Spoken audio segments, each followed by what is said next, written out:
Hello friends, good morning, जय हिंद। Welcome to the exam toppers. स्वागत है आप सभी का हमारे द एग्जाम टॉपर्स परिवार में।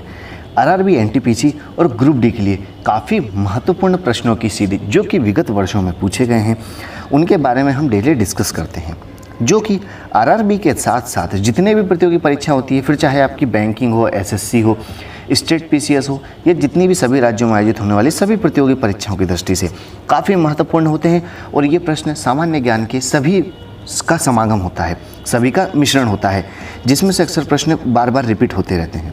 तो आगे बढ़ने से पहले यदि आपने चैनल को सब्सक्राइब नहीं किया है तो सब्सक्राइब कर बेल आइकन को प्रेस कर लें ताकि आपको लेटेस्ट वीडियोस के नोटिफिकेशन सबसे पहले मिल सकें।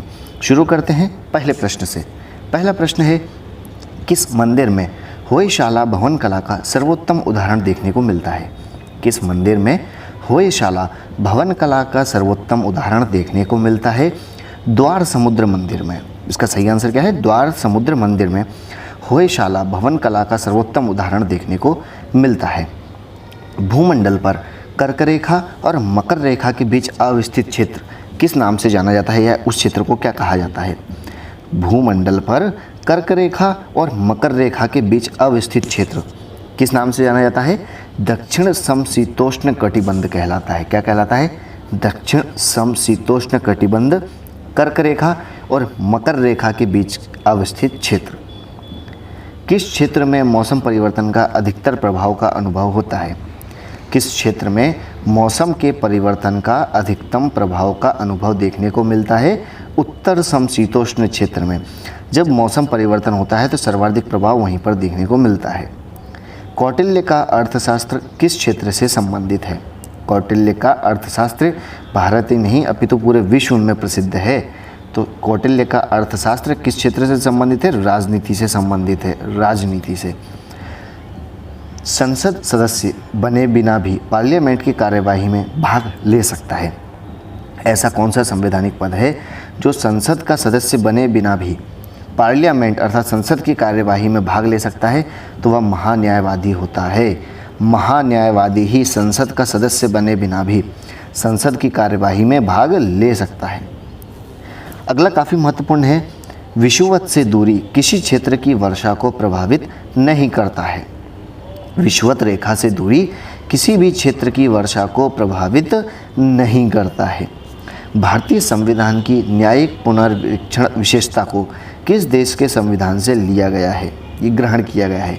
भारतीय संविधान की न्यायिक पुनर्विलोकन जो विशेषता है, इसे किस देश के संविधान से ग्रहण किया गया है? तो अमेरिका, यूएसए के संविधान से भारत के संविधान ने न्यायिक पुनर्विलोकन की विशेषता को ग्रहण किया है। विश्व बैंक की आसान ऋण प्रदाता संस्था कौन सी है? तो विश्व बैंक की आसान ऋण प्रदाता संस्था का नाम इंटरनेशनल डेवलपमेंट एसोसिएशन है। क्या नाम है? इंटरनेशनल डेवलपमेंट एसोसिएशन, IDA विश्व बैंक की आसान ऋण प्रदाता संस्था का नाम है।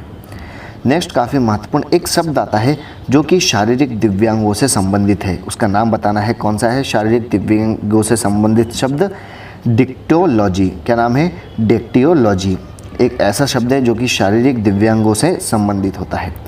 एंजाइम, एंजाइम मूलतः होते हैं, इसके ऊपर भी बहुत सी बार क्वेश्चन पूछा गया है कि एंजाइम मूलतः क्या होते हैं? तो प्रोटीन होते हैं। एंजाइम प्रोटीन होते हैं। लज्जा नामक पुस्तक के लेखक का नाम बताना है आपको। लज्जा, शर्म, लज्जा पुस्तक के लेखक का नाम क्या है? तस्लीमा नसरीन।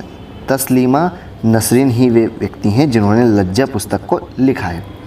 आधुनिक सिख धर्म का जन्म कब हुआ था? आधुनिक सिख धर्म का उदय या जन्म कब हुआ था? 12 अप्रैल 1699। 12 अप्रैल 1699 से आधुनिक सिख धर्म का जन्म माना गया है। नीलगिरी की पहाड़ियों पर कौन से वन पाए जाते हैं? तो नीलगिरी की पहाड़ियों पर उष्णकटिबंधीय सदाबहार वन पाए जाते हैं। नीलगिरी की पहाड़ियों पर उष्णकटिबंधीय सदाबहार वन पाए जाते हैं।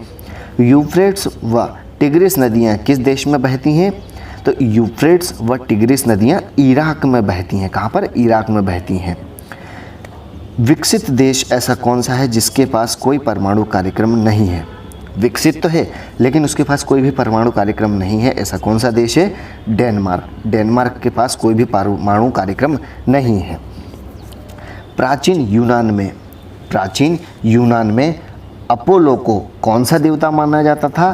तो प्राचीन यूनान में अपोलो को सूर्य देवता माना जाता था। कौन सा? सूर्य देवता। वर्तमान में पांचाल को किस नाम से जाना जाता है? वर्तमान में पांचाल देश को किस नाम से जाना जाता है? पंजाब के नाम से जाना जाता है। पहले जिसे पांचाल कहा जाता था वही बाद में पंजाब बन गया है, 5 नदियों का संगम वाला पंजाब। द लास्ट सपर नामक प्रसिद्ध पेंटिंग के कृतिकार या रचयिता कौन है जिसने वो पेंटिंग बनाई थी? द लास्ट सपर प्रसिद्ध पेंटिंग किसके द्वारा बनाई गई है? लियोनार्डो दा विंसी के द्वारा। किसके द्वारा बनाई गई है? लियोनार्डो दा विंसी के द्वारा, जो कि इटली के थे। इन्होंने प्रसिद्ध पेंटिंग द लास्ट सपर बनाई थी। चुनाव संसद के दोनों सदनों तथा राज्य विधानमंडलों के निर्वाचन सदस्यों के बने निर्वाचक मंडल के द्वारा होता है। किसका चुनाव? संसद के दोनों सदनों तथा राज्य विधानमंडलों के निर्वाचित सदस्यों के बने निर्वाचक मंडल के द्वारा किया जाता है। तो राष्ट्रपति का चुनाव होता है, जो कि संसद के दोनों सदनों तथा राज्य विधानसभाओं के निर्वाचित सदस्यों के बने निर्वाचक मंडल के द्वारा किया जाता है। लोकसभा के लिए कोरम का या कहें कोरम के कुल सदस्यों का कितना भाग आवश्यक होता है? लोकसभा के लिए कोरम अर्थात कुल सदस्यों का कितना? 1/10 भाग जरूरी होता है। 1/10 भाग कोरम का लोकसभा के लिए जरूरी होता है। राष्ट्रीय फिल्म पुरस्कार किस मंत्रालय के द्वारा प्रदान किया जाता है? या किस मंत्रालय के द्वारा राष्ट्रीय फिल्म पुरस्कार दिए जाते हैं? सूचना एवं प्रसारण मंत्रालय के द्वारा राष्ट्रीय फिल्म पुरस्कार प्रदान किए जाते हैं। राज्य सरकार के लिए राजस्व का सर्वोत्तम स्रोत कौन सा होता है? राज्य सरकार के लिए, किसी भी राज्य सरकार के लिए राजस्व का सर्वोत्तम स्रोत होता है बिक्री कर। बिक्री कर सबसे महत्वपूर्ण स्रोत होता है।